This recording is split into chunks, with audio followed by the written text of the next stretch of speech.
gentlemen, welcome back to Doctor Who Reviews. This week we are covering The Keeper of Traken, a fourth Doctor series, a very pivotal one at that. As to discuss it with me, I'm joined by my two usual co-hosts. Firstly, to my virtual left, asking no questions here, telling you no lies, it's Freezing Inferno. That's right, Mario Kart 9 years.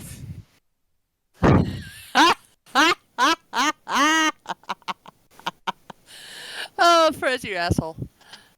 That's the one time I'm going to do it at the top of the show. I just wanted the reaction. Highly doubt. Highly doubt. Conscious doubt. Press X to doubt. Press X to fatality, Jason.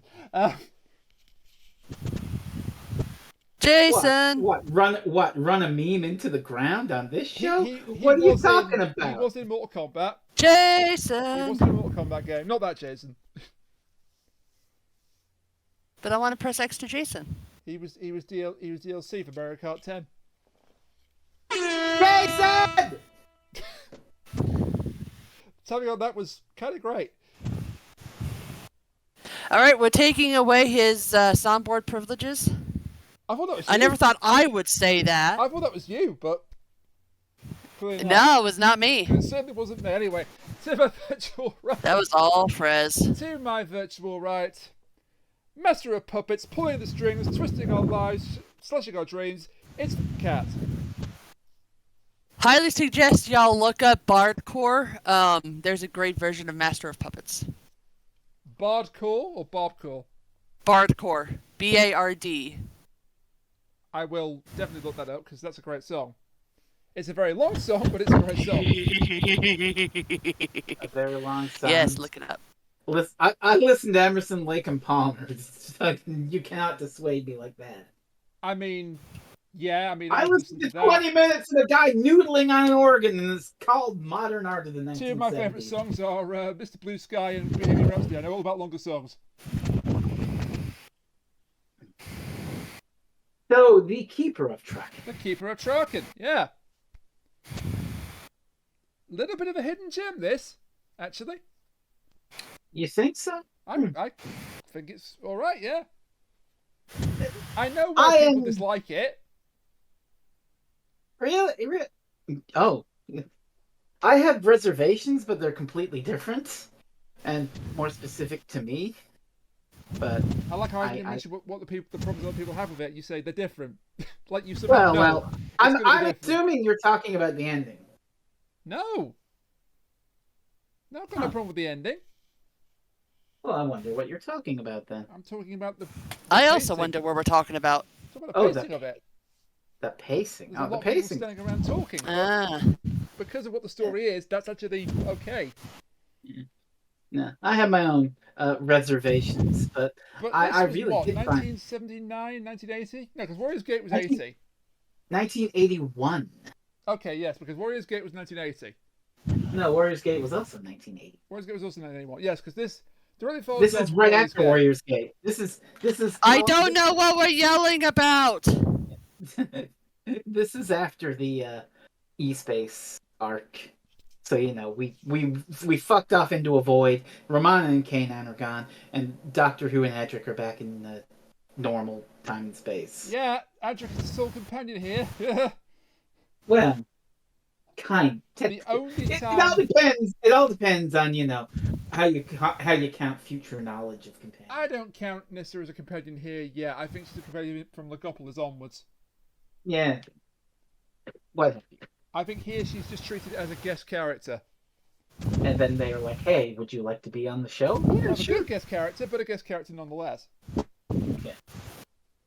So it's Burgundy Man and Math Boy in a thrilling adventure. The one and only time that the Doctor and Adric had an adventure by themselves.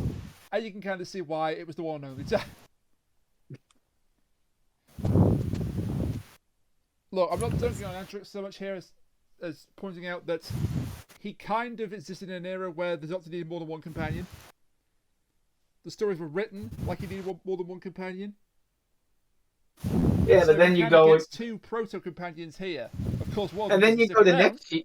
Yeah. And then you go the next year and it's like, we gave him 3 companions. Oh, that's too many. Knock one out and make them go to sleep for 4 episodes. There's too many. Which, funnily enough, that is Nissa. Actually, Ryan, you know what's funny?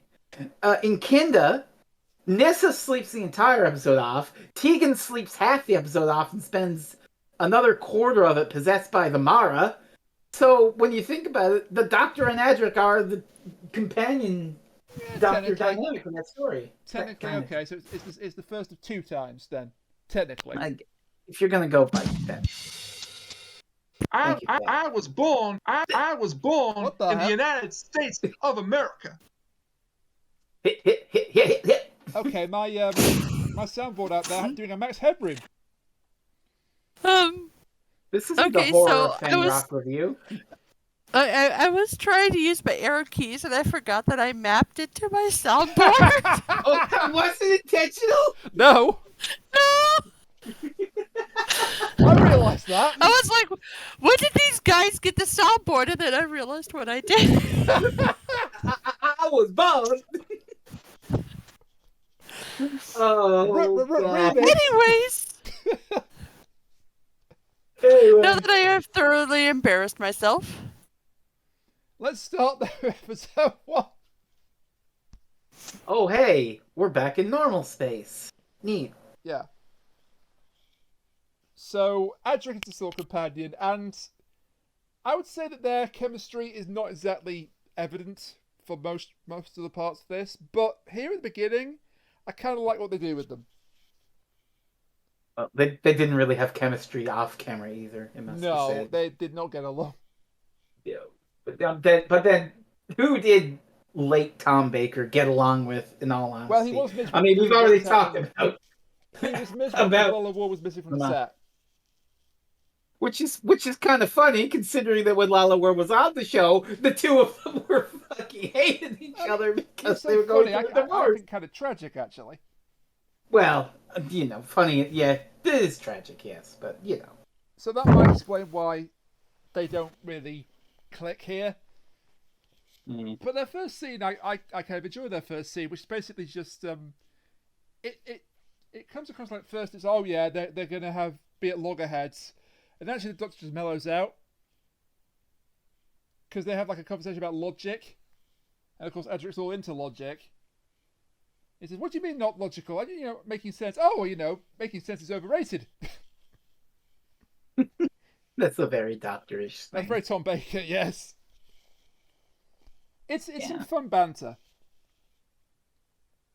in a story that doesn't really have much fun banter because it's serious. Yeah. Very serious. Incredibly serious. I'll tell you right now, I consider it to be a political thriller. I consider it like a Shakespearean drama. Also, I don't know if it's because you played the soundboard by mistake, Kat, but I've just got a message on Discord saying, adjust the soundboard volume. I think that's just an incredible coincidence. I was born in the United States of America. That wasn't a mistake, was it? no, that was on purpose. I realised because it didn't get Just making played sure 4 I times. could be part of this. Frez. Oops, what have I done? Frez. Guest star in Jessica Junior. Kat, I heard that. Bruh. Wow, I can't believe we're running such a meme into the ground every episode. You almost got. Bruh. You're gonna break that thing.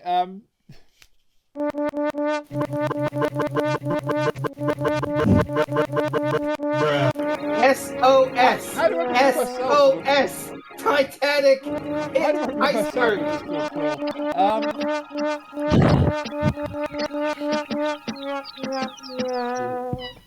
I'm not going to stop this, why? Because every day I've had this is actually quite good. I would like to apologise to all the people listening to this who probably don't know what the hell's going on. Also, I hope this is not copyright. I don't think it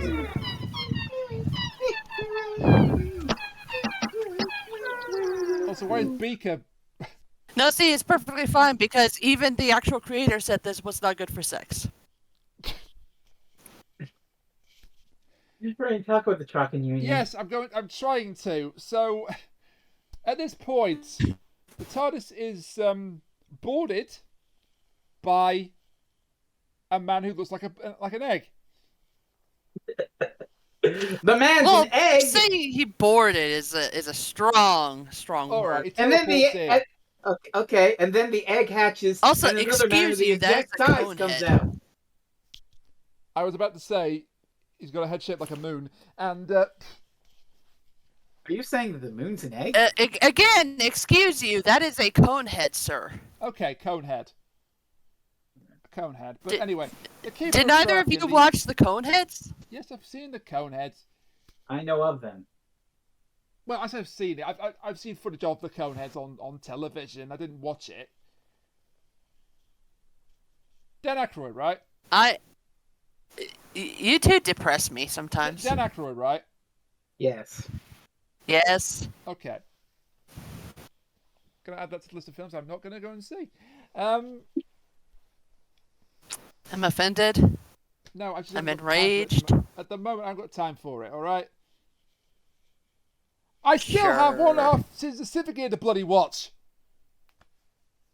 Oh yeah, do that first. If I must. Anyway, the Keeper gets inside the TARDIS. He keeps teleporting around the TARDIS for reasons. And then launches into like 10 minutes of exposition. Yeah, I would say the first part is probably the weakest because we've got to set up the scene. Which hooray, exposition. It's kind of good setup, but at the same time, it's very much just let me draw things out and set this.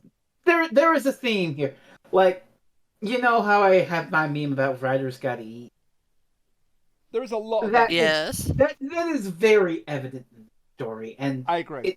It's definitely one of the parts that kind of make it fall to my own detriment. Yeah, I would say that it drags it down a bit. And I don't mean this bit here, it's not so bad, but I mean everything from the cliffhanger apartment onwards. I don't want to get too ahead of myself, but it's basically just, we don't trust you, Doctor. Why? Because if we did, the story would be over. Pretty much. And that kind of writing just drives me up the fucking wall. It's entirely based on misunderstandings and bad assumptions. And it's entirely fair. I still think it's a pretty good story. There are things I like about it, which I'll get to, but I think that starts to be one of the all-time greats, but that aspect of it kind of drives me up the fucking wall. It's like, you fucking idiots! Like, I don't want to go to all ding ding ding logic bullshit, but you fucking morons! If you trusted for 1 second, none of this would happen. But basically, Traken, or the Union of Traken, to use its full name, is known for universal harmony. Which I want you to put a pin in that phrase. Universal harmony. He makes it sound like, the Garden of Eden, like this utopian space. This is very much the Garden of Eden pre-serpent. Which, okay, yeah, we're gonna go for the biblical thing. I guess that makes it make more sense of what happens, because this is very much a story about how this place fucking falls. But at the same time, this place is kind of rotten from the start. Yeah. It's not It is not a utopia. It is not this good sanctified utopia. Or no. Yeah. There's no what? Derek Jacobi. Funny that you say it like that. Because Utopia is still one of my favourite New Who stories. Don't at me. Well, I'm. This is me doing my wallpapering again, just attempting to sort of put a band-aid on this and kind of make it work.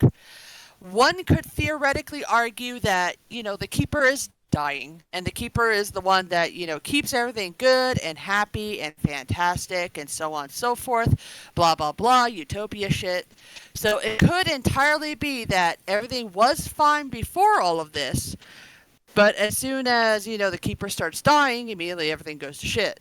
Because, the I don't want to spoil what it is, but the Melkur has been here for several years. It's implied that it's been here since one of the characters has been a child and she's now an adult.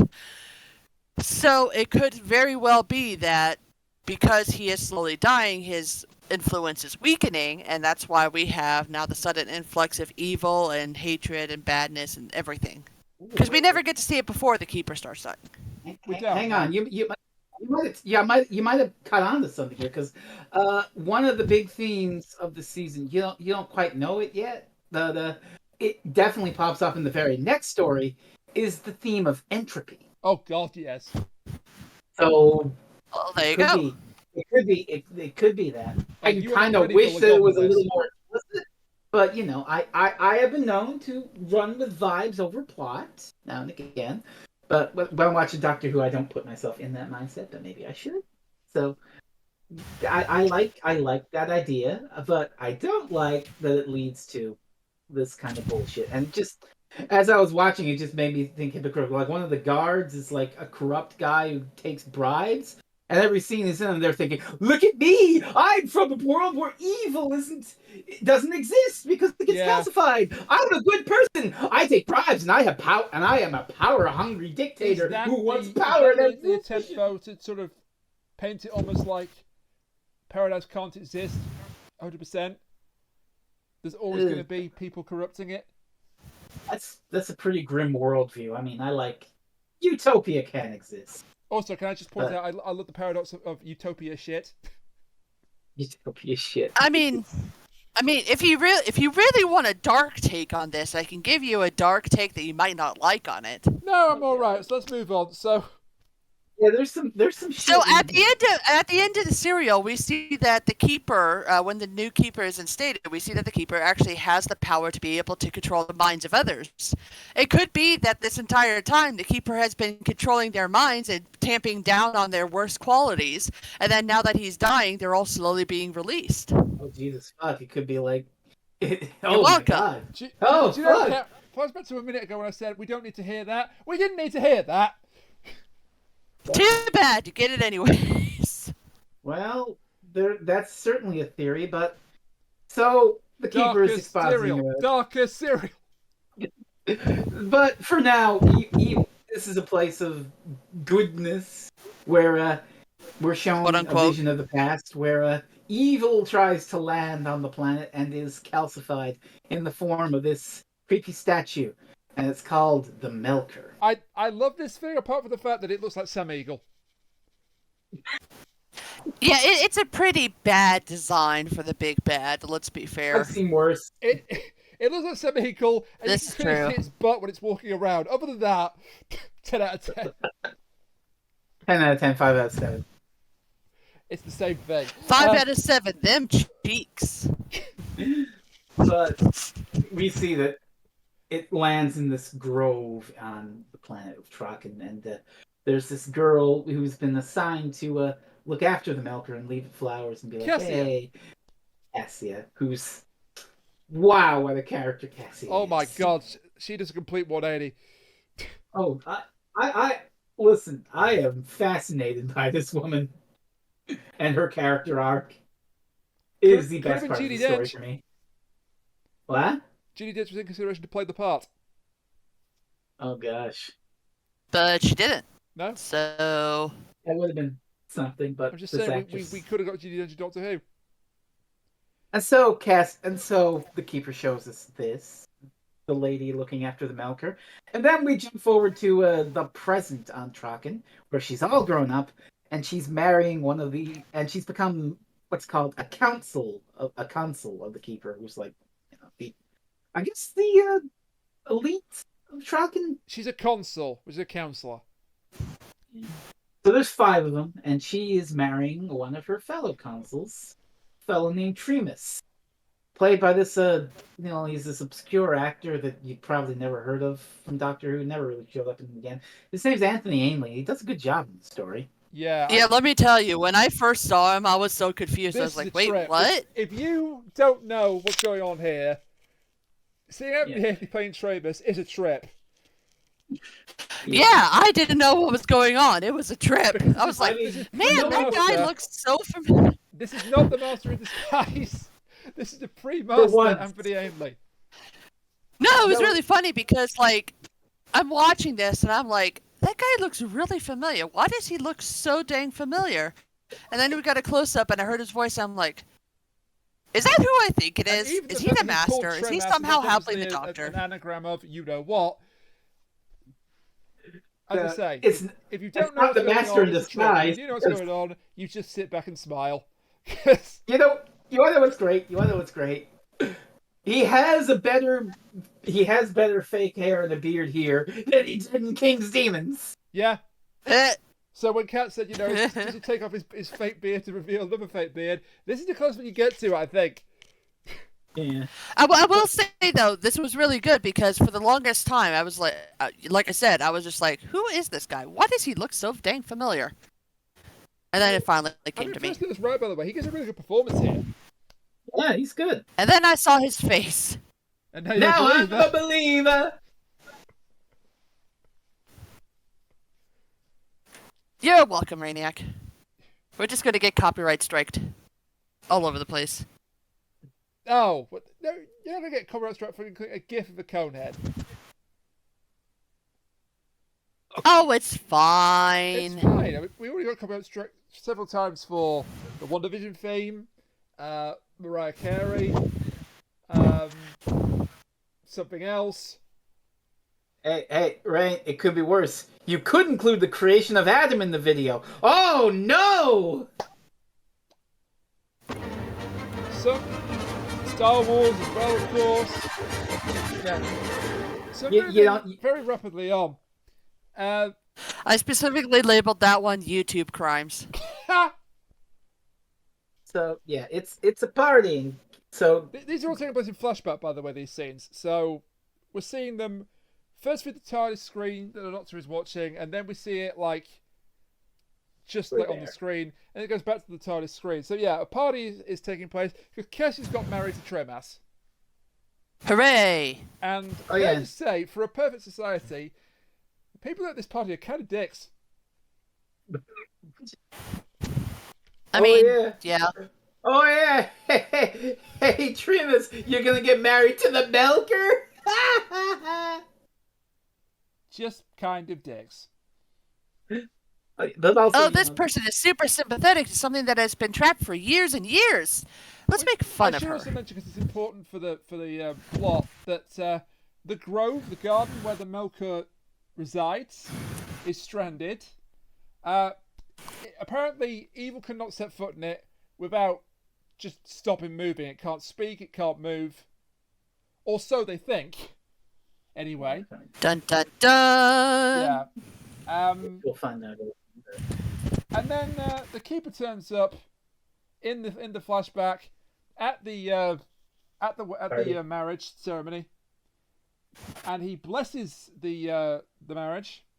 Tremas has been named his eventual successor when the Keeper dies, and being the Keeper, we should mention the fact what he does. You've got this unimaginable power, but also you're stuck behind glass, sitting in a chair for 1,000 years. Phenomenal cosmic power, even in living space. I mean, you give me a switch and I'd do that. That sounds like fun. We should also mention that Tremas has a daughter from a previous marriage, which would make Cassia this kid's new stepmom. A lovely young lady. It makes so much sense suddenly. Named Nissa. Yeah, again, if you don't know what's going on, this is a trip. Yes, we're coming well, at I'm it. sure she we're won't coming be, at it from the future, so it's like, oh, what the fuck is going on? But back in the day, this is like the first you ever see of these people. Yeah, so it's like, distant parents would not have rang any alarm bells. Neither would have for the Ainleys, for that matter, when it was being watched in real time. We're 40 years removed from it, so now we've also, watched episodes out of sequence, which it's fun. Maybe it was a bad idea. That helps. Maybe it was the best idea because of stuff like this. Right, if we tried to watch in sequence, we never would have made it past the fucking Dalek serial. They peaked in the Dead Planet, don't you know? They peaked in the Dead Planet. But So the keeper says, "Hey, what's About that Cassia?" milk, then. You've been looking after it for a while now, but you're a consul now. You have responsibility. How about your stepdaughter? How about she now look after it? Cassia's not happy about this. She's not happy about leather, and this is the driving force behind Cassia's character. While everyone's like, "Hooray! Tremus is gonna become the keeper. That's great." She's like, "I just married this man, and now he's going to sit in a chair for 1,000 years, and I'll never be able to be with him or touch him again. And that fucking sucks, and I don't want that to happen. I want to save my husband from what I think is an awful, awful fate. And I also have been taking care of the Melker for this time, so I feel some responsibility. So I don't want to have that responsibility burden on me." And so she goes to the Melker to vent her frustrations. She doesn't say goodbye venting. to him. She doesn't say goodbye to him because, Nissa's going to have the duty of looking after it from now on. Did someone say venting? Oh. Wah. Not that sort of venting, but I mean, she's still an imposter eventually. But then... Oh God, Melker. yes. But the Melker speaks. Yeah, I think she says, like, the keeper will be dead soon. Then the Melker just repeats, soon. Uh-oh. It's funny that you did the Among Us thing, because the next line on TARDIS Wiki after that is, and I quote, "A short time later, the Fosters find the body of one of their colleagues outside the grove."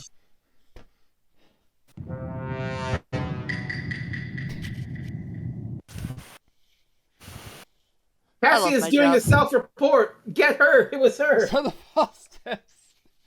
We should point out who the Fosters are, because again, a lot of world building takes place in this first 15 minutes. They're essentially the gardeners of the grove. And groundskeepers. For the rest of the story, they become the guards. Essentially, yeah. Which, Yeah. Which, again, I when I was watching, I was kind of nitpicky, but with Kat's theory of the place being corrupted by evil entropy, it makes sense. Where it's like, at part one, they're like, well, maybe we should give the Fosters guns. Really, should we? I don't know about that. Okay, Fosters, you've got guns. Kill everyone that we don't like. Go on, shoot them, hunt them down. The crazy thing is, I think that vote actually fails, but they give them guns anyway. It's like, for people on a good planet who aren't supposed to be the evil side, they sure suddenly become pretty fucking trigger happy when the story. I'm going to defeat you with the power of friendship and this gun I found. But mostly it's the gun I found. Yeah. But mostly the gun, yes. So the keeper on the TARDIS has asked the Doctor to come to Traken because, oh dear God, it's really dangerous and there's a great evil at work that's gonna ruin everything. Yeah. So please come and help. Smash cut to a dead body. Smash cut to a body. Actually, you know what? I have. Hang on. I bet I know. I think I know. Place. I think I know what she's getting. Monokuma, yeah. Nope. Oh, okay. A meme for everything. A meme for everything. Anytime, he says that a great evil is there, just put that up on screen. Oh. I don't know about time putting up something else every time someone says something last week, yeah.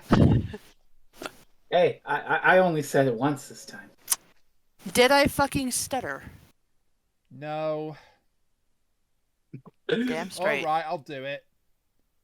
Yay. So, Tremus is scanning for stuff with his scanner, which, this season was very, science-based because of the script editor really liked adding science to Doctor Who. Would that be Christopher Bidney by any chance?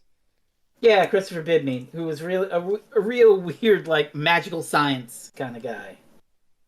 Which, I really like that vibe. I can see it. Yeah. Magical science? You mean like sim figures? This might explain an awful lot about why season 18 is one of my favorite Classic Who seasons. Maybe it'll turn out that the Doctor is also a sim figure.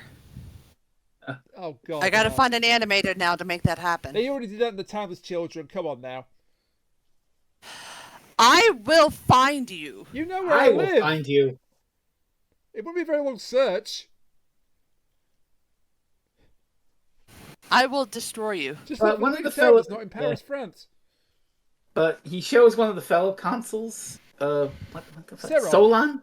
Seron? Seron. We got Yeah. Seron, we got Lubitsch, Katura, Tremas, of course, and Cassie. Lubitsch, or as I call him, Shaggy. Look at fucking. Lubitsch is later going to have a very, very minor cameo in one of your favourite Doctor Who stories. Oh yeah? Face the Raven. Did he? Yeah. He's the Sandman that gets killed by the Raven. Oh, they just used the name. You made a poor decision there, Rainiac. You mentioned something that has Clara in it. Did someone say Clara? I mean, I really like Clara Oswald too, so is it really a poor decision or was it a plan? Yes. I can't mention it, but Luvic, I don't want to mention what happens because we haven't done Tom Baker's final story yet, so not all of us know that. Luvic actually shows up in a little book called Shadow of the Gallifreyan Book 1, available now on Amazon.com, featuring stories by Lena McTeer, Sean Dillon, and yours truly. Yes. Subtle. Very subtle. But, so, Consul... What the fuck is his name? Lubitsch. Seron? I just said it. No, the other one, Seron. Seron. Yeah, he's like... He goes to talk to one of the other guys about what Tremas is going. It's like, oh, Tremas is just doing some bullshit. I'm just going to hear him. Go off into the council hall. Oh my god, these readings are terrible. What do they mean? At first I thought Seron was just a dick, and then I realised he's hiding it to actually support Tremas. Yeah. He actually agrees with Tremas, but he can't be seen to show it too readily. Yeah. Because, perfect society. Universal harmony. Yeah. Utopia! We wouldn't want to It's a utopia, so therefore we have to hide everything that's bad in this whole place, lest, everything bad happen. As it usually does. Everything bad is about to happen. So, the Doctor and Adric arrive, and they land in the Grove, and they head on out. Gunpoint. Gunpoint. Like, the first, because it's like they found the body, but also it's like 2 seconds before, Cassie's like, maybe we should arm the Fosters. Hold it right there! It's like up 20 frames I get before the guns are pointed at him. Good God. Yeah. Just, like I said, the story needs... It's a very mechanical sort of thing. My story needs guards. Therefore, we will arm these guys. Yeah, so Cassie has a vote. Makes sense. Let's arm the Fosters for the time being, and Lubitsch agrees. The other three are reluctant to go with it. Again, that vote never actually gets passed, but they have guns anyway, so... And here's the end of part 1, where things kind of go off the rails. Oh, God, yeah. So, the Doctor and Adric are brought kind of. So I was like, well, your keeper invited us, so, we're not actually intruders. Oh, yeah? Well, how did you get here? This was foretold, It was said that strangers would arrive and help us, so, welcome to our kingdom, Doctor. It was like, no, foreigner, kill him. Yeah, but it gets worse. Oh, so it's the American immigrant policy. It gets worse because it's like the Doctor says, oh, I came here in my ship. It's in the Grove. Go check. And smash cut to the Melker statue, shooting lasers out of his eyes and making the TARDIS disappear. We check the Grove. There's nothing there. He's lying. I want to kill him. Can we kill him yet? Can we kill him? Can we? The actual cliffhanger is because they couldn't find the TARDIS. Oh, they summoned the Keeper to find out who the strangers are because he invited them. And so they summon him. This is and a it's little trick they play here. Oh my god, I kind of hate this part actually. I hate the hell out of silly. it. So they summon him and he just points and goes, "Evil, infinite evil. The Sanctum is invaded." Put up the gift, Rain. Evil! And he does this because the Melkor statue has started to move and is peeking in through the door. So he's actually reacting to the Melkor statue. But every prejudiced fuck here who wants to misunderstand the Doctor is like, oh, he said you're evil. That means we have to kill you now. I love the way the Melkor is just poking its head around the door and no one else can see it. And so, for the rest of this fucking story, nobody except Tremus and Nissa trusts the Doctor with an inch and is like, we want to kill you! We must kill you! Tremas, Nissa, and Seron via Tremas. Seron trusts Tremas trusts the Doctor, therefore... Literally everyone else, every fucking guard, every fucking person is like, ooh, we've got to kill Doctor Who. We've got to do it, because otherwise we don't have a fucking... Yes. And look, I get the mechanical nature of the story. You gotta have, tension and this and that. But the entire thing is predicated on this misunderstanding. I read the worst in people bullshit that not only is trite nonsense that feels like it comes out of the first Doctor's era, but this is a goddamn utopia, and they're such xenophobic, mistrusting assholes that they got an itchy trigger finger and they're looking for an excuse. Yeah. They're just like, oh, you're evil now. Do we get to plead? No, you don't get to plead anything. You just get to be killed. Anyway, an argument breaks out. Tremas vouches for the Doctor, as you say, because he says, he's entitled to a trial, and the Keeper, if the Keeper has sent him, we need to know what's going on before we, take action that we cannot reverse. So, Tremas is the sensible one. He's the reasonable one here. And Cassia, her objection is she calls them evil and then faints. Yeah, but she's like, no, Tremas, you had to leave it be. You had to keep it the way it is. I mean, she doesn't say much because she just faints. Mm. She's unconscious for most of the scene. And then another smash cut to the Milker going on a bloody rampage. As you do. Just shooting Foster's dead with laser beams. Yep. Well, I mean, there's only 2 bodies, but, Cassia comes out and she's like, no, it's too soon, and starts hiding bodies. Yeah. Shit, this is Among Us. Oh my god. But gee, so if Cassia, she had the town of Among Us mod and got the janitor role. God almighty. Really, she shouldn't have hid the body. She should have just said, oh, they did it! But they were in the room. But no, they did it! Give me your gun! I want to kill them right now! What she shouldn't have done is run to the room and said, bye, Wesley and Bob, I led a tear and eventually got ejected out of the airlock.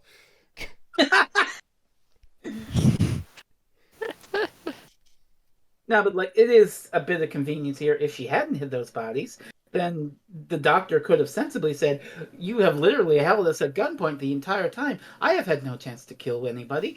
So, maybe we're not the evil monsters that we need to be That's killed exactly here. Why she hides the bodies, yeah. It's okay, I don't like using this phrase. I don't like using this phrase, but I'll use it. It is a bit of plot contrivance fairy. It is. It absolutely is. I mean, there's no word for it. And usually I can excuse this, but when it's the particular trait of, misunderstanding, we're reading the worst of you, and not giving you any chance to explain or appeal to my rational nature, because this is an adventure story, and I had to be the person trying to kill you. But while his new wife is hiding dead bodies, then Tremas is being noble. He's protecting the Doctor and Adric. He invokes, consulatory privilege. He will take responsibility for the strangers. And if they break the law, then he gets it too. Which Cassia takes particular objection with, but he does it anyway. Because Tremas is a good man. Well, I'm thinking... Yeah, unfortunately. So, can we talk about Cassie and her motives a bit here? Sure. As much as I'm aggravated by the story and, her whole arc is really fucking fascinating because all she wants is to save her husband from becoming the Keeper. And so she's dragging herself to hell to bring him to heaven, if that makes any sense. Yeah. I mean, the road to hell is paved with good intentions. And her intentions are so good, and it is a tragedy because the Melker is clearly using her for its own benefit, but she fell for it out of love for Tremas. And so she's like, okay, I'll do it. Just save oh my god, just save Tremas, I'll do this. Oh, it didn't go as planned. What do we do now, Melker? Anything for Tremas? Don't wait. I knew to do. And things just get worse and worse. And it's kind of like hang on. Yeah, I'm gonna do it. It's kind of like Anakin Skywalker. Oh. You know, I need to do anything for my love. How about doing some of these horrible things? Okay, I'll do just a couple. Oh, things are getting worse. I'm doing more and more horrible things. You see, I would agree with that, except for one very specific thing, which is that, Anakin Skywalker goes into a room full of children and slaughters them all. Who's to say she wouldn't if it meant saving Tremas? Yeah. I mean, let's be fair. Let's be fair here. Adric is still a child, and she does try to kill him, but he is still a more grown boy than the kids that were in, and Star Wars. It's not like she's like, picking up a laser sword and going, ah! It's like, shoot him with a laser and make him go arg and die. My point is it's like we don't see how far Cassia would have potentially gone. And if we're going to go this route, this whole perfect society that becomes rotten to the core from within and becomes a terrible place, kind of the Republic in the prequels. Yeah. Yeah. So, much like, Keeper of Traken and the prequels have that in common. There are some very good stories in here buried under some bullshit. Okay.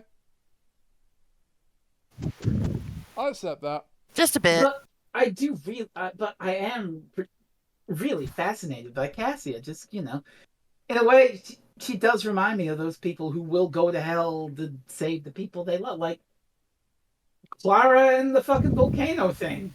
I can't remember if the show is called Penny Dreadful or not, but there is a character played by Timothy Dalton. He does not spit everywhere while he's talking this time. And there's a quote from it, which was played in all the trailers, which was like, "To save her, I would murder half the world." God. And Timothy Dalton is not a villain in that show. Well, obviously he doesn't love her that much. He would only kill half the world for her. He's making a weak sauce. He's making a point, though, isn't he? Anyway, I guess, but still, weak sauce. Come on, dude. Cassia is pretty much doomed when she accepts a big fucking collar from the Melker. Oh. Yeah. Not the power band. This damn neck collar. God damn it! It's the bracelets from last time, all over again. It is. Oh my god. Oh my Christ. We've done it again. You've done it again. It's just this time there's no power pack to take off of her. Yeah, that thing ain't coming off. But back at Tremas's quarters, they're all chatting, and then the Doctor and Tremas go to the Grove, but he leaves Adric behind, and Adric decides, science stuff. We should point this out, that this is where Adric meets Nissa for the first time. Yes. Before this, Nissa was seen tending the Melker with flowers, and Cassie was in the background, and she's clearly not happy about this. Because, it's her Melker. It's her responsibility. Only she gets to talk to it. She's jealous. Nissa is character of there for a supporting character who is there for Adric to have someone to talk to while the Doctor does grown-up stuff. Only in part 2. In part 3, she really comes to the fore. Oh, part 3, she does some cool shit. But Adric does some bullshit. He does something called a Fourier analysis of energy readings. Yeah, Fourier reading. Because Tremas is into science, or his daughter's into science, Adric, of course, is all about the science. And science and math, baby. Welcome science! Welcome to Bidmead. Yes. And then there's a cute little bit where it's like, I've got to tell the Doctor about these readings. Well, you're supposed to stay with me. Well, come with me then, Nissa. Technically, God. Not breaking his promise to the Doctor. It's totally breaking his promise to the Doctor. Then there's a bit which 100%. If you didn't know what Nissa was like, having seen like her Fifth Doctor stories, you would absolutely believe this could be part of her character. There are some common people, some common folk. Okay, this the is entrance to the Grove. You get the impression they're not allowed to go in, so they just sort of hang around it, trying to bask in its glory. It's a utopia, yet there's still a class divide. Yeah, I know. It's almost like they were trying Well, to make I a think point. it's more than that because isn't there something going on inside of there and they're trying to keep them from, like there's a rumor going around that something is going on inside the garden, so they close it up. And at one Yes. point, Consul Trimus tries to go in, and the guy's like, hey, you probably shouldn't go in there because if these people see a consul going in, that's going to lead credence to the rumors. Yeah, that's a fair point. And that will cause panic At in our which point, utopia. Trevor says, "It's all right, Doctor. I know another way into the grove. Come with me." And nobody questions it or questions them. They just walk off. But then Nissa... This entire story is nobody can hear you if you, like, move over here. Oh, I have to talk about this scene with Nissa. Yeah, you Proctor do. Naaman, who, by the way, I can't stand Proctor Naaman. Oh, I hate this guy. Gee, pisses this little bastard. He's from a utopia. Ooh, all the evil in his heart was calcified, and all that's left is being part of the upper class and being a greedy, willing to take bribes, power-hungry little shit. So as I say, if you didn't know who Nissa really was, you'd be tricked by this scene. So she sort of goes, Proctor Naaman, these people are disturbing me. We kind of common people around the grove. Get rid of them. So I can't remove money. She pays him a bribe, essentially. And so, of course, he clears them off. She's right, not really being peons, selfish. get out of here! Know your betters! She's not really being selfish, though. This is all a ruse to get No. into the grove. I don't know, though. No, it's all a ruse, because as soon as Naaman's gone and cleared them all out, she changes her demeanor completely. It's just a trick. Now, what you could say is that the Proctor doesn't seem particularly surprised at her actions. But then again, I think he's just looking at the money. I mean, to be fair, they probably haven't interacted that much. That's true. Even though she's the daughter of a consul.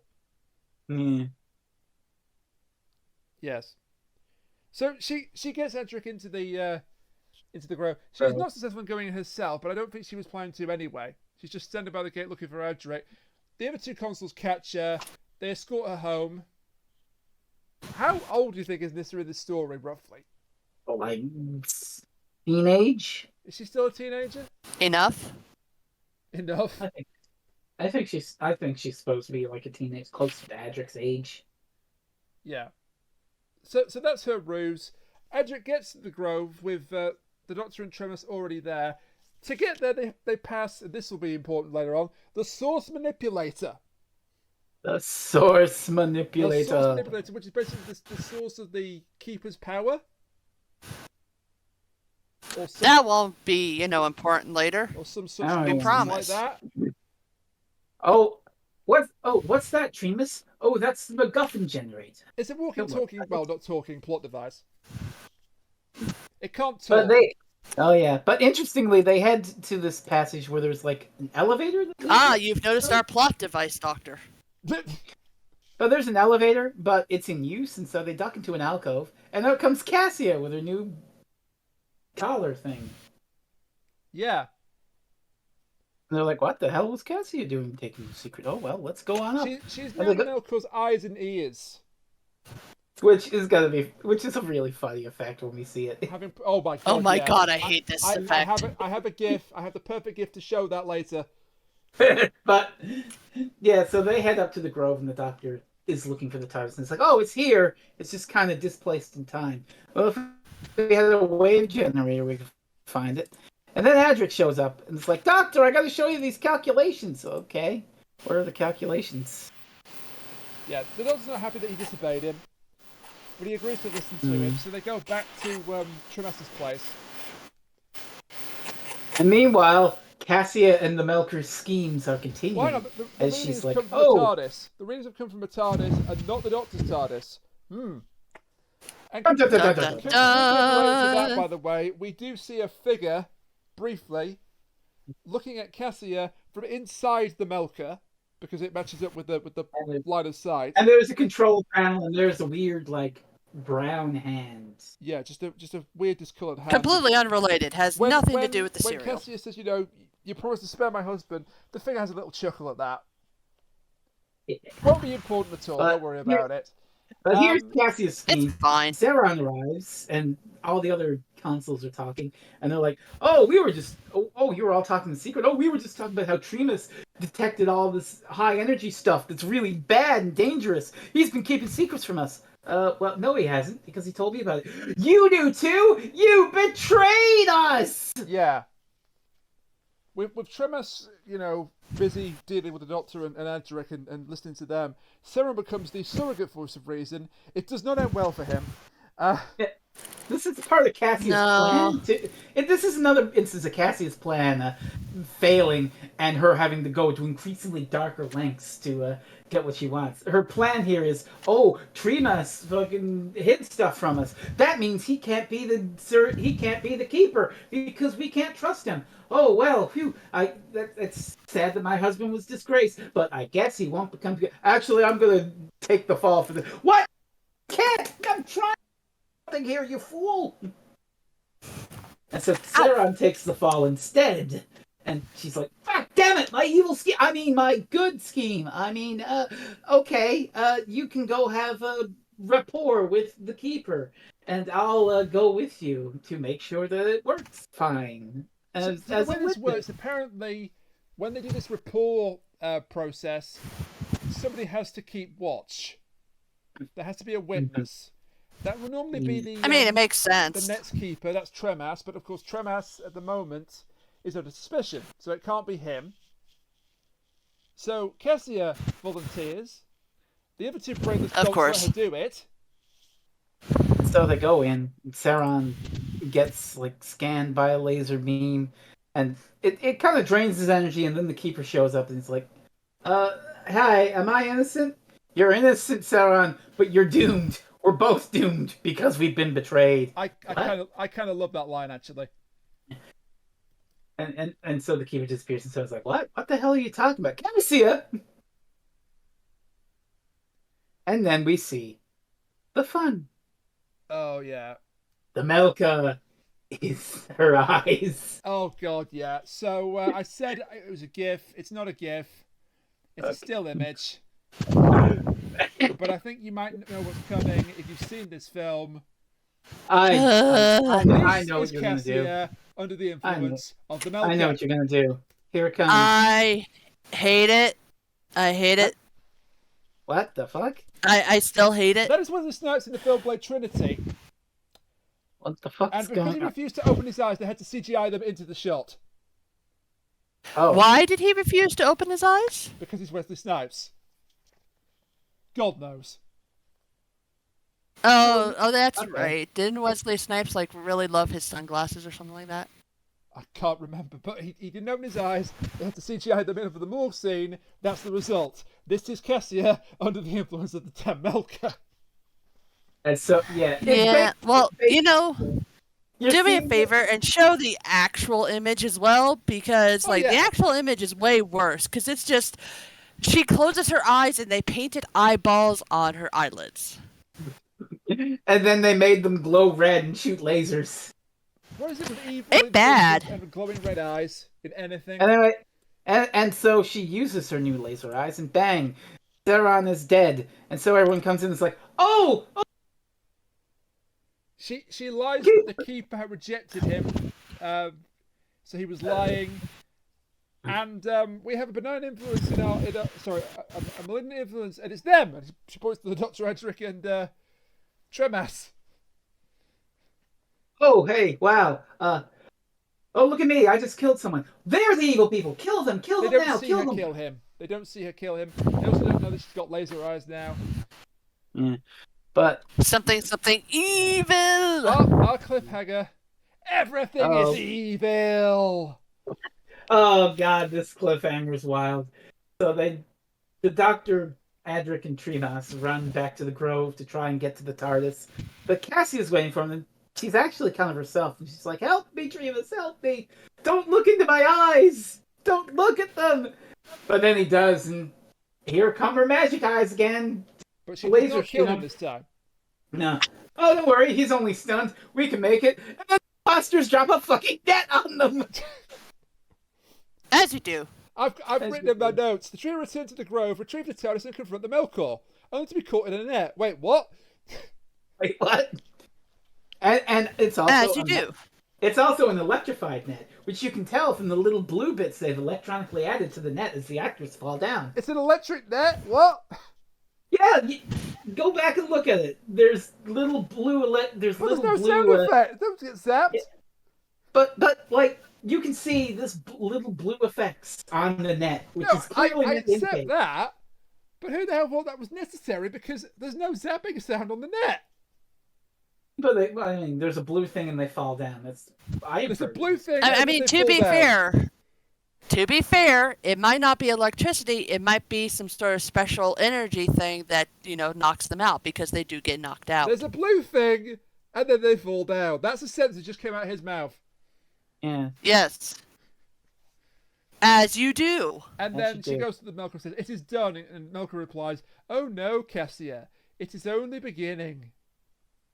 And so, part 3, Doctor Who, Adric, and Tremas are thrown in jail, which I was like, why do they have jails if they're Utopia? But to be fair, they actually bring up when Tremas wakes up, he's like, oh, the jail cells. These have been used for a long, long time. And yet they still have them, and they haven't been converted into storage or anything. And then Cassia appeals to Proctor Neiman's better Yeah, nature. Did I say better nature? Curious. I mean greedy, power, ambitious nature. Where she's like, ooh, Proctor, make sure that nobody talks to the prisoners. You'll be paid well, and you'll be very well rewarded with power and influence. I'm sorry, but this is this is Trebas, literally Trebas in this entire story. Where is it? Come on. Open tab.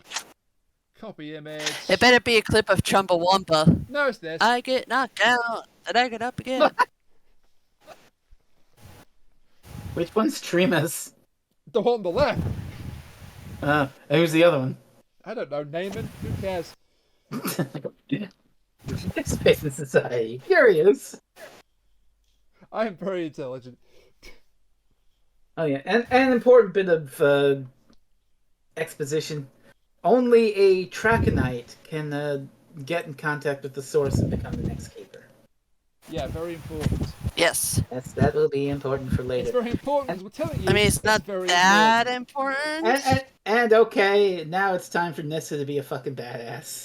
Well, before that, we do get an important scene between Cassia and the Melkor. There are a lot of scenes where Cassia just talks to the Melkor, and the Melkor sometimes talks back. So, please save my husband. I'll do anything. I want you to kill literally everyone else. Yeah, everyone doesn't need to die, but your husband can survive. You need to become the next keeper. I don't want to be. If you want your husband to survive, you will be the next keeper.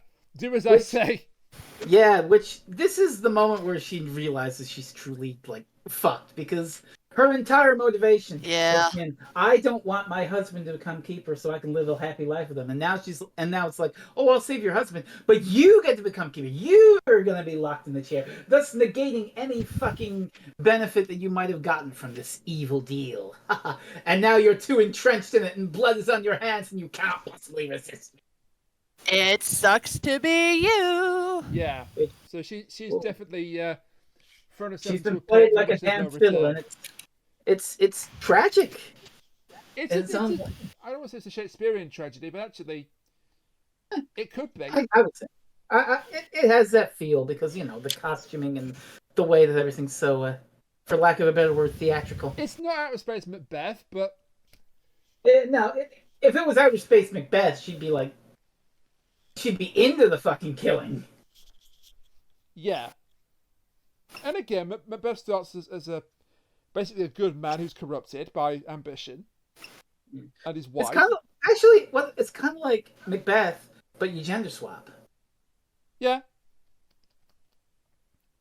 I'm sure that's so it's woke. Before. I'm sure. Well, Lady Macbeth pushed Macbeth to become a fucking ruthless monster. Because of power and shit. Whereas Tremas is just like, I just want to live a nice life. And Cassie's like, I will do anything to prevent this. So, but it does have those similarities of walking backwards into hell for your ideals. But now she's truly damned because it's like, you have to become the keeper. Yeah. And it ain't gonna end well for At that Cassia. point, So though, she reaches off camera and pulls Nissa out by her wrist. yeah, because Nissa was there spying. She's like, "Oh, I'm gonna get the Fosters, and I'm gonna have you killed along with everyone else. Anyone I don't like will be killed." They have a bit of a confrontation. Nissa correctly it's like- identifies her stepmother is now mad, and that the And she's milkman like, has done it to her. I mean, let's be fair. This just sets a precedence because, Disney Plus is going to be hosting Doctor Who now. So therefore, we have to have an evil stepmother. That joke But she's hurts. like, yeah. Don't meddle in things you don't understand. Just go home. Everything will sort itself out. No, Doctor Who's going to be on Disney Plus, so we have to wipe all the other shows to make sure it can fit in. Fuck. I am so angry about that. Listen. Because of that bullshit, I actually went and watched Howard, and that fucking movie made me cry. Yeah. Have y'all seen Howard? At least you got to see it. Oh. Other Yeah. people won't now. No. They walked back on it and left it up. After for another 2 months until they just quietly take it off again. Well, all I have to say to that is By physical Listen. media, yes, I know. all I have to say to that is By physical media, yes. look Or at that, yeah. I mean, I'm not encouraging what that image represents. legally, I cannot encourage what this gift represents. No, it doesn't represent anything. It's just a GIF on the screen. It's just a not funny gift. message. It's just a funny gift to recognize the work of children's entertainer Stefan Carl Carlson. Oh, is that Stefan Karl again? Yes. I thought that was the other character in Lazy Town, not Robbie Rotten. No, he played both of them. He played that pirate as well. Oh, right. I genuinely didn't know that. I thought he just played... Have you ever heard the sound of a rubber ball breaking a window? Would you like to? Anyway, Nissa is a badass. So Honestly, he was a national treasure. Yes. He was. But yeah, as Frezno rightly points out, Nissa gets to be a badass here. So she, having had a confrontation with her stepmother, she runs into the house. She gets something. I'd like to point out what that is like when it actually gets used. And she goes to Proctor Neyman and demands to see her father. And of course, Neyman has been manipulated / bribed by Cassia, so he refuses. It's going to take more than all the money in your piggy bank to pay me off, girl. All right, then. She whips out what she grabbed, and she was using an ion bonder earlier in the house. You know what's wild? It does show how fucking corrupt the society is. That immediately I'm pulling it out, the proctor is like, "You will die for this, my lady." Yeah. Like, wow. But happily not before you prick. Oh yeah, the fucking proctors, they get to run around guns pointed at everybody. But Nissa points a gun at them, "You shall die for this." It's not even a gun, it's a tool that she's modified to be an offensive weapon. Yeah, but it's a laser. It's a laser. No, it's not. It's a little light bulb that blinks, sorry. Either way, it's wild. She's like, "Okay, hand over the keys." He tosses the key down, and she goes to grab it. She kneels down to grab it. When they do, they both rush her, but she's quicker on the draw, and she stuns them both. Yeah. She shoots them Yay! with a laser. So, and yay! gets them out. A She gets them out of utopia! jail. So, A utopia! Nissa doesn't do it right like part 1. Part 2, she's had to move the plot along. Part 3, in particular, this is Nissa's time. Okay, but I again want to point out, a utopia! She pulled what was a weapon on the guard. Oh, instant fucking death warrant! Yeah. She didn't even use it yet. Yeah, he's like, "You'll die for this." You do remember, Frez, that there technically is no such thing as a utopia. They're all just dystopias with a nice covering over them. Oh, that's a very horrible view of the world, and also I like May to be a bit more of an optimist. May I point you out again to my theory that the Keeper has been keeping them all under wraps this entire time? Yeah, it's not a bad theory, honestly, given what's about to happen. Yeah, but Nissa being the we get a bad. fun bit here where after the Melchior punishes Cassia for her failure, which is not that fun, she's like, her her collar glows and she's obviously in incredible pain. And of course she'll do whatever the Melkor asks from here on in. Anything to save her husband. Her husband, meanwhile, this is the one time where perhaps Tremas is not a good man. Oh yeah? He's got a bit of a cowardly streak. Oh, this bit, yeah, okay. But Tom Baker gets a brilliant line to stop him. Oh, I love this. So go ahead. So Tom Baker wants the blueprints for the Source Manipulator because he's suggesting that if we absolutely have to, we'll break it, we'll shut everything down, but only if we absolutely have to. And Trump's like, I've gone far enough, Doctor. I can't go against my own people like this. And then you've got the transcript, Frezno. What does Tom Baker say in response? I can have it in a second because I didn't expect you to do this, but just give me one moment. Well, we need this specific line because it's kind of great. It is. It's not even that he's being cowardly; it's that he's sticking to protocol and his principles. Mm. But in a situation like this, it's no time for principles. Mm. It's time for action. He's kind of like, I apologize for this, but okay, here we go. Yeah. So it's like, oh, we need the plans, but Doctor, I swore an oath. Of course you swore an oath. Now you had to choose your personal honor against the safety of the whole Traken. I can't, Doctor. Well, that's fine. That's fine, Tremas. I mean, when this thing has taken over the entire source, you'll have the consolation of knowing that you kept your honor intact. Yeah. It's kind of like one of my, well, it's not one of my favourite, but one of the most important episodes of Person of Interest in the show's history. Where there's a brilliant scene with Finch where he's discussing he's debating what he should do next. And it boils down to, what should I do? Should I let everyone die because I played by my rules and kept to my principles, or kill you? It's a brilliant scene. That actually deserved another Emmy Award. He didn't get it. No. He got one for Lost. Good. But he didn't get one He's for really Person of good. Interest. Well, at least there's that. That scene is incredible, and it's basically one man talking. There are people in the room, but they don't do much other than just respond to his words eventually. But anyway, yeah. Now stuff gets crazy. Oh boy. So they go back to the Grove to get to the TARDIS. They're caught by the Fosters because Kessie had the bright idea to send all the Fosters away to make everyone think the Grove was not protected. Psych, we're here, we're going to shoot you now. However, Also, the Keeper is actually dying now. The Keeper is actually dying, and Kessie has been nominated by her two gullible dolt friends. Friends is a strong word. Two gullible Minions, dolt I think, is the better. Consuls, then. To be his successor, because Trevor's obviously disgraced. Seron's dead, so they can't be the successor. Lubitsch's a coward, and Katura's too old. And so I mean, he's not that much of a coward considering what happens at the end, he but gets you his know. courage back. I apologise for it, but the cowardly lion finds his heart, but eventually. I'll say it for you. Mike! Oh god.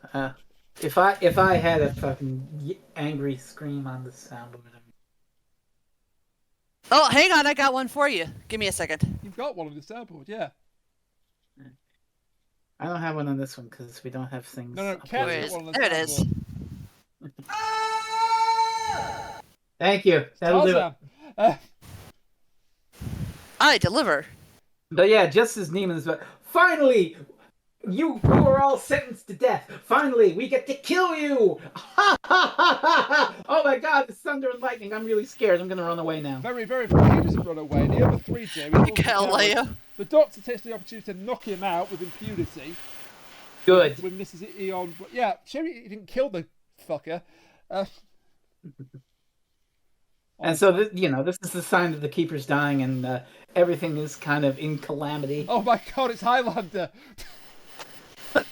There could be only one. It's even called the Source. No. Oh no! This is right around the time. Wait, when did Highlander come out? Oh no, it's Highlander the Source! Yeah, I said it's the Source. No, this is terrible. I've ruined it forever. Way to go, me. Oh, Oh my god. Wait, no, Highlander was 1986. This Yeah, it came was after before. this. Wait. Doctor Who. Wait, hang on. It's Space Aliens. It's Highlander 2, The Quickening. No, we don't talk about that. That doesn't exist. It was not worth bringing back Sean Next time Connery, on I'm Doctor Who sorry. Reviews, it was 500 years ago on the planet Zeiss. I'm sorry, it was not worth There's bringing no back... Highlander 2 in Bossing Say. Okay, Judy. Okay, I will say this about Highlander 2. It was not worth bringing Sean Connery back. I know that's blasphemy, I'm sorry. What's a shithead? It's fine, because a year later they brought him back for Last Crusade, and that was a good reason to bring Sean Connery back. Yay! Beautiful Before that, he won film. an Oscar for The Untouchables, because he's brilliant at that. Yeah, I'm watching that film with Joe in 2 days. Last Crusade, not The Untouchables. Although The Untouchables will probably be pretty lit too. The Untouchables is great too, but Last Crusade. Joe has never Crusade. seen Last Crusade, so this is going to be a trip. Not including the game from US Gold. I love Last Crusade. I had the Taito game, which was superior. Yeah. So the Keeper has passed away off camera. Womp womp. They couldn't show him just disappearing for the final time. And so Cassia ascends the throne, just as the Doctor and Adric and Nissa and Tremas come in. So Before that, we get a great scene with the Melker. Like taunting the Doctor and saying, you fool, it's already too late. Look into my eyes, Doctor. I'll give you a swift death, a swifter death than you'll get if you try to pose me again. The Doctor, of course, refuses his generous offer. They all did. Is this They're where we all, actually covering see? their eyes. According to TARDIS Wiki, around here is where we actually see the mysterious figure. The Puppet Master. But, well, we don't know that yet. No, I mean, the person pulling the strings, the Puppet Master. Oh, yeah. It wasn't a pun. You're right. Yeah. But the person that's been pulling the strings from inside the Melkor, and if you have seen, and we haven't done this one yet, but if you have seen The Deadly Assassin before you saw this, you've been marking out right now. Yeah. Well, shall we wait until it's actually officially revealed? Yeah. To discuss who this is? Yeah. What we can For discuss now. is Keep the some bit that suspense. blew my mind. Oh, yeah? The Melkor's the TARDIS. Yeah. Because Now this is a good twist. It's understated, but when Cassia takes the throne, the Melkor statue disappears. But as it disappears, you hear the warp. And also we could have kind of guessed the Melkor was a TARDIS because they said, there's a mission. There's a TARDIS man in this inside it? grove. There is a man inside it. See a control panel, which It's a man. Can I honestly say I'm not a big fan of the fact that they used the TARDIS sound effect here, just because I think it gives it away a little too well. Yeah, if you just have it disappear and then take the throne. Plus, there's also the fact that the Doctor hears this noise and doesn't realize exactly who it is immediately. Yeah, he doesn't know until he actually is face to face. That's just having to have an actual face-to-face conversation with the main villain. But I still love the twist. And the part 3. And I kind of love the end of part 3 as well. Everyone bursts in and they're like, "No, don't give her the access to the source." And she's like, "Access to the source granted, Keeper." Yeah, because Katura's another idiot. Which, haha, what? Trust you? You're an evil criminal who can't be trusted, and But we want to kill you. doesn't have much time to enjoy her victory because she's dead. What a tragedy. She disappears, and the Melkor takes her place on the throne. And I don't think it says it outright in the story, but she's dead. Oh, yeah, she heckin' dead. Like, she kind of, God knows what. Wait, hang on. What happened to her was the same thing that happened to Uncle the Ood. When you think about it, I think a TARDIS fucking materialized where she was. Is she just pulled into the TARDIS and then killed off screen? I don't know, but I assume it's like Uncle the Ood, where materializing around her. Nephew, but yes. Nephew the Ood, thank you. Also, I didn't want to think about that scene again. Thanks for that. Where'd the Ood go? You're breathing him. Oh! But yeah, now the Melker is the new Keeper of Traken, and part 4 begins. And now this is where the bullshit really ramps up, because in this one scene, okay, so you have these consuls who are like, the Melker is the root of all fucking evil, and now it's sitting on the throne. I'm the new Keeper of Traken. Obey my every command. Okay. Is it that, or is it they are bound by tradition and superstition? Either way, they're No, here's the thing. I'm going to back you up on this, Frez. Thank you. Because several times in this serial, all of the consuls, except for Cassia, have all been, we need to get away from superstition. We need to make sure that we are logical beings that think and feel and, do things that are correct. And then, suddenly the Melkor becomes the new keeper, and they're just like, well, fuck that. Okay, so, Kat, I've got a rebuttal for this. Tremon's pushing against superstition. Sauron's pushing against superstition. How did that work out for him? Well, they're dead now, so... Exactly. Well, not Tremens. They are exercising self-preservation here. I guess, but, I kind of agree with Frez here. The entire thing of, wow, we're going to be, super critical of everything, and we're going to think through stuff. Oh, hi, new keeper. We're going to bow down to you immediately. It's like, I get why they didn't do it. Obviously, he could probably immediately kill them. So as the local TARDIS materializes on the throne, by the way, Adric and Nissa escape via a side door. Yeah, but... Don't talk over me again. But here's the one thing that I also really hate is that later on they explain that the Melkor doesn't have full keeper powers just yet. Because he's still, he's brand new. He hasn't gotten to full control over everything. Which means that they could totally stop him from being the keeper if they just put their heads together and thought about it rather than falling immediately into tradition.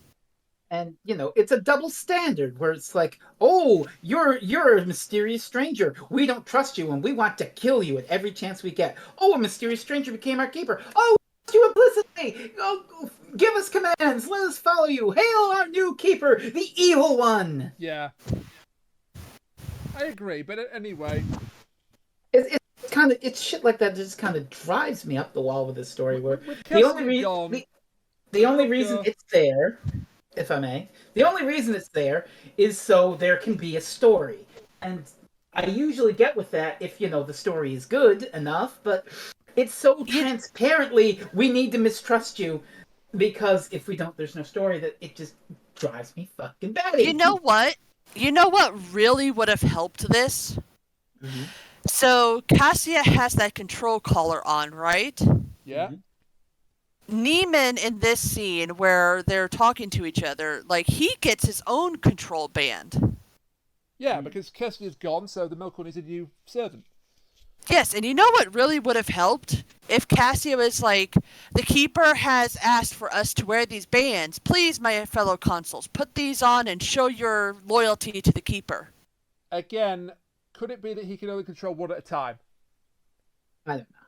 Knowing who is inside that Melkor... let's be fair, it's the Master. He could very easily have come up with a way to control more than one person at a time. He could have done, but I don't think that hurts it too much. I know, but it's that could have been a great way to sort of excuse everything, where they suddenly become very compliant, is he put the bands on them, and then now they're controlled by him, so of course they're going to go ahead and start pushing the buttons and letting him have the power. But now it's that would have been a really, really easy way to explain this rather than just tradition. Yeah. Now the Melkor has a shiny new servant. He sends him to go and get the blueprints for the Source Manipulator at Tremis's office. There's a standoff, of course there is. Which, again, Neiman is corrupt as shit. He doesn't question this. It's just like, now I'm the keeper and you can trust me. And the first thing we need to do is destroy these blueprints so that Doctor Who can't stop my good plans. Of course, we need to do this. Yeah, so there's a standoff. The Melkor statue shows up, starts shooting energy beams at people. So the Doctor lets go of the document, and it's burned up by the energy beams. Oops. Womp. And it's funny that you mentioned, Kate, about knocking people's heads together. Can I find out what happens here? This is great. Yeah. Yeah, it Simple does. knocker, clonk. Yeah. And meanwhile, in a shocking kind of we've done it again, Nissa and Adric's involvement in this part is building shit in the TARDIS. Yeah? A server Hooray! shutdown. Yeah, also the TARDIS can't take off it because something's blocking it, so that's a problem. But for now, Adric and Nissa, I call him Adra there, what the fuck? Yeah. Adric and Nissa, they're building this thing which they're gonna plug into the source manipulator. And I just remembered, I have a meme for you. Uh-oh. Here we go. Is it a meme for everything? It's not a meme for everything, but it is a meme for this story. So, yeah. We have two major confrontations here So to get to. the Melkor has the source.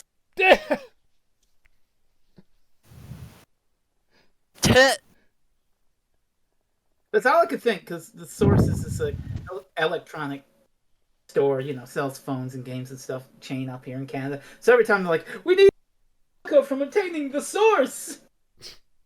That's all I could think of. And so I made the meme. Really? Because every time he said, we need to stop and retain the source, I just thought ketchup. It's a sauce. Not the sauce. I know. Right. Cat, that's the joke. Yeah. I concede it wasn't a very good joke, but it was a joke. He's not trying to figure out where a porn GIF came from, Brainiac. What? This is 2022. Frezno's what I'm not apologizing. For it, but... So the Doctor and Tremas had this plan involving using one of the consular rings to hack into the Keeper's console and shut down access to the source. And so they go to do that, and they almost do it, but then the Melkor shows up, and he's at full power now, and he controls their minds. Oops. And this is kind of a fucked up scene. There's now I'm gonna flex my power. Oh, Neiman, come here, will you? Neiman, give your gun to Tremas. And he does. Tremas, would you shoot Neiman? And Neiman's And he does. what? And it's very much but I thought the leopards would eat my face. Okay, hot take. Travis did nothing wrong here. Well, No. Sorry, get this fucking all out of my story. he sucks. So it's but I'm on the side of good. I get to kill the people I don't like. Exactly what you deserve. I mean, to be fair, Tremas doesn't do anything wrong here because he's not the one trying to shoot Neiman. No, it's the Melkor. It's the Melkor making him. Inside the Melkor. Either way, bang, he's dead. And then we're gonna have to talk around this carefully. The Melkor orders Tremas to use the gun on his own self, which leads to a rather fucked up image for an all ages sci-fi program. Yes, but thankfully, he doesn't actually fire it, but. No, the gun flies out of his hands because I guess it's the Melkor fucking with him to see if he can do it, and just he still puts the gun to his head. So yes, it's kind of a messed up scene. Yeah, he's like, I could have made you do it if I wanted to. Maybe I will later. I'm a god. But Frezno, he would never been this self-destructive. Well, you say that now, but I mean, that's a reference to a very specific story, which you might get in about 10 minutes. But yes, but yeah, we but get luckily the big reveal. Yeah. Because the Doctor, as Nissa and Adric have made this servo shutdown MacGuffin thingamajig, they're going to the source manipulator to attach it to it. While that's happening, and Tremas is having his defiant moment with against the Melkor, the Doctor turns up, goes to the Keeper's inner sanctum, disappears with the Melkor. Yes. And he's inside the Melkor, and yes, it is the reveal. The one in control of the Melkor all along was the Master. But a specific version of the Master. This is the Decayed Master from the Deadly Assassin, which we haven't done yet. Yes. Okay. So brief little history lesson. If you don't know, The Deadly Assassin was a Tom Baker serial from 1976 that brought the Master back, and the Master hadn't been seen since Roger Delgado, which the Master didn't come back because Roger Delgado died, and so they didn't really bring him back. But they wanted to bring him back for this story, so they made the excuse of, oh, he's on his last regeneration, and he's a fucking grisly corpse thing. Trying to get at the Eye of Harmony on Gallifrey. Played by Peter Pratt. Yeah. And so that version seemingly died in Deadly Assassin, but escaped! And is now the version that we see before us, only played by a different actor, Jeffrey Beavers. Great voice for this character, by the way. Who is less of a ghoul and more just, he's got burned makeup on and is wearing a dark cloak. So he's still on his last regeneration and wants to extend his life. There is a reason, by the way, that he looks a bit different here.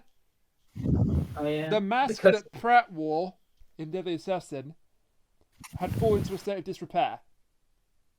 Yeah. They couldn't use it, so they had to paint Beavers' face instead. Also, I don't think they would have got away with using that mask. It's a bit fucking I creepy. can see why. It was Especially since, what happened in The Deadly Assassin, if you know the story. Yeah. But anyway, surprise is the Master. I do not.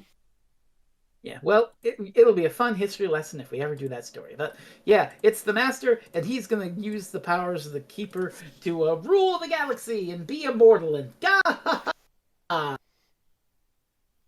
have to say, and I might be the only one that things like this kind of like the Master in the story. Oh yeah? Not the fact that he's a decaying corpse. But he was a real good master manipulator of Cassia. Oh yeah, that stuff's great. But I'd like to point out that years ago, my parents, for a bit of a laugh for one Christmas, got me a Doctor Who annual. Oh yeah, and it happened to be the one from Series 8. And there's a page where Missy goes through her past incarnations and talks about them. Oh my god! And when she gets to Peter Pratt / Jeffrey Beavers, it's like the one where my face fell off. That's very Missy. So yeah, rotting zombie master. He's not around for more than 2 serials, but I think he leaves an impression. Yeah. Whether it's a good one or not is up to you, but he leaves an impression. Finish uses the holy hell out of Jeffrey Beavers, so definitely left an impression. He's got a great voice. Oh, yeah. So the confrontation reaches a climax when the Master essentially immobilizes the Doctor. Oh no! Through some biological bullshit thing. Oh yeah, he keys his TARDIS to the biorhythms of his heart. His body, so he can't move. Get at that, you can't move. Yeah, that's going to be real bad for the Master later when he goes to take the Doctor's body. True. The Master's plan is to, because he's at the end of his regeneration cycle, he wants a new body, or he wants to extend his regenerations to live longer. Becoming the Keeper of Traken and getting all that power would certainly help with that. And he can use it to conquer the galaxy. And just as he's about to take the Doctor's body, the plot device kicks in, and the server shutdown initiates, and the source starts to destabilize. Oh my god. The control room starts to explode. The Doctor is freed at the right possible moment. He smashes the glass. No, I just realized Chibnall made this happen with the current Sasha Dewan Master. Yeah. Absolutely. The Master took the Doctor's body. He took it to further extremes, but yes. Yes. It's funny because, the Davison era, I guess, probably since this was Chibnall's childhood classic Who, which is going to get really funny when we get to Logopolis. And suddenly the Doctor, for whatever reason, can move fully while the Master is suddenly moving at the speed of treacle. The Doctor fucking Kool-Aid Man's his way. He smashes through a glass panel, to get out of the control room. While the Master, for some reason, is crawling towards a clock. He seems to really want to get to this clock. Interesting clock. Well, the day is saved and the Melker is expelled from the Keeper ship. The swords are kind of destroyed, but it's okay. We'll fix it. Yeah. The doctor gets out and he punches in the last thing that he and Tremus are trying to do, as everything's going apeshit and all gets well. And he's like, and he looks to the two remaining consuls. He's like, if you want to keep your tradition going, one of you better get in that thing. And so Lubick is like, ooh, okay, my turn. Yeah, because Vittoria's too old. Yeah. So the coward is a coward no longer, and he takes the throne. Everything is as it should be. I mean, people are dead, but everything is as it should be. So Hooray. the Doctor. They're only slightly dead. They make a pretty It's quick fine. goodbye, it must be said. Yeah, They do don't you put really on want the to hang goodbye. around this place? They've been trying to kill him the entire fucking time. I wouldn't want to hang around. They don't really say goodbye to Nyssa, which is wild because they're not going to see her again. Oh well. And so they head off, and the Doctor is talking about, my TARDIS is really old and banged up. I really should get it detuned, Yeah, an overhaul is required, I think. Well, I don't know where I'd get that. And so everything's fine. Oh, just one little coda on Traken. Nyssa is talking to Tremus, and she heads off, and Tremus notices a clock. Clock here. Tick-tock goes the clock. And he puts his hand on it, and he's frozen. As the decayed master comes out and looks him over and says, "A new body." Can I just say that the visual effect here is wonderful? The merging. You say wonderful. I say crap. Okay. 1981.